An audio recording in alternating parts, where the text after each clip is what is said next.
Hello बच्चों, स्वागत है आपका किड्स स्टडी में। आज हम बच्चों की एक बहुत ही सुंदर कहानी को पढ़ना सीखेंगे और आज की इस कहानी का नाम है चिड़िया की कहानी। ये एक बहुत ही सुंदर कहानी है। तो चलो इस कहानी को पढ़ना शुरू करते हैं। अगर आपने अभी तक मेरे इस चैनल को सब्सक्राइब नहीं किया है तो इसे सब्सक्राइब ज़रूर कर लेना ताकि आपको आने वाली हर वीडियो मिलती रहे। तो चलो कहानी को पढ़ना शुरू करते हैं। एक घना जंगल था, मनमोहक वन। एक बहुत ही घना जंगल था और उस जंगल का नाम था मनमोहक वन। एक बार की बात है कि वहाँ किन्हीं कारणों से भीषण आग लग गई। एक बार की बात है, एक बहुत ही घना जंगल था और उस जंगल में किन्हीं कारणों से बहुत ही भीषण यानी जोर की आग लग गई थी। सभी परेशान थे, सभी जानवर डर रहे थे कि अब क्या होगा। सभी जानवर बहुत ही परेशान थे और सभी जानवर बहुत ही डर रहे थे कि अब क्या होगा। देखते ही देखते आग फैलने लगी। थोड़ी ही देर में जंगल में भगदड़ मच गई और देखते ही देखते आग चारों ओर फैलने लगी और थोड़ी ही देर में जंगल में भगदड़ मच गई। भगदड़ में सभी जानवर इधर से उधर भाग रहे थे। सभी अपनी अपनी जान बचाने में लगे थे और थोड़ी देर में चारों ओर भगदड़ मच गई और उस भगदड़ में सभी जानवर अपनी जान बचाने के लिए इधर से उधर भागने लगे। उस जंगल में एक नन्ही चिड़िया रहा करती थी और उसी जंगल में एक नन्ही सी चिड़िया रहा करती थी।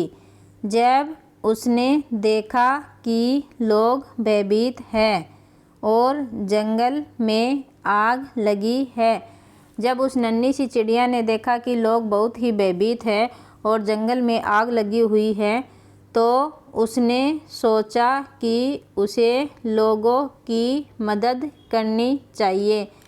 तो उस नन्ही सी चिड़िया ने सोचा कि उसे लोगों की मदद करनी चाहिए। बस यही सोचते हुए वह जल्दी ही पास की नदी में गई और चोंच में पानी भरकर लाई और आग में डालने लगी। उस नन्ही सी चिड़िया ने सोचा कि लोग बहुत परेशान हैं और मुझे उन लोगों की मदद करनी चाहिए। तो उस नन्ही सी चिड़िया ने ये सोचते हुए पास में एक नदी थी, वह उस नदी पर गई और अपनी चोंच में पानी भरकर उस आग में डालने लगी।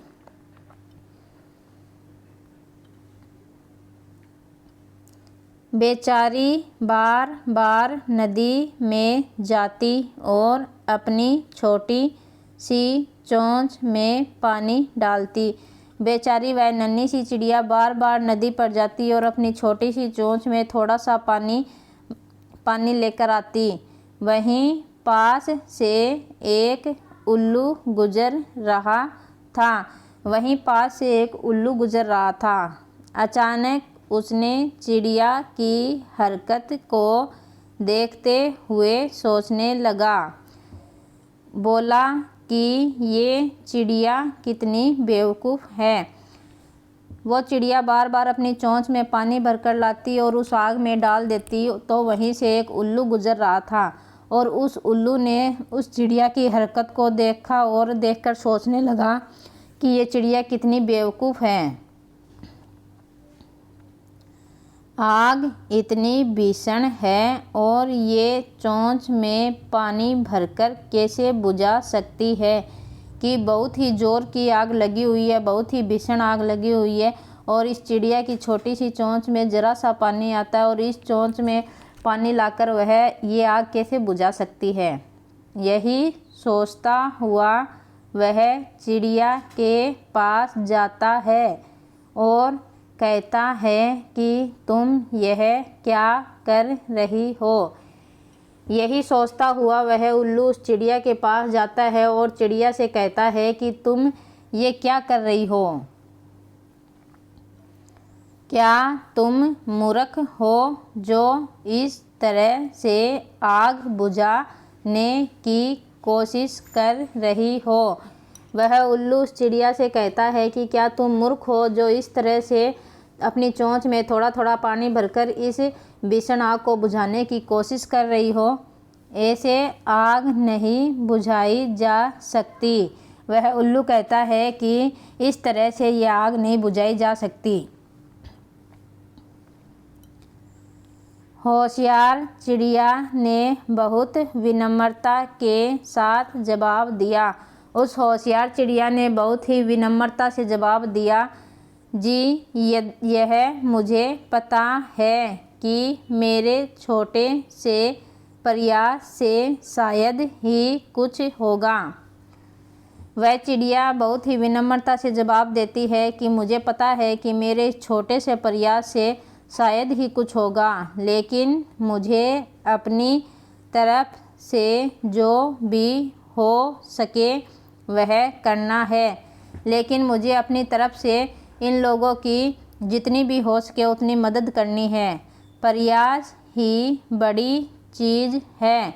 आग कितनी भी भयंकर हो, लेकिन मैं अपना प्रयास करती रहूँगी। वह नन्ही सी चिड़िया कहती है कि प्रयास ही बहुत बड़ी चीज़ है।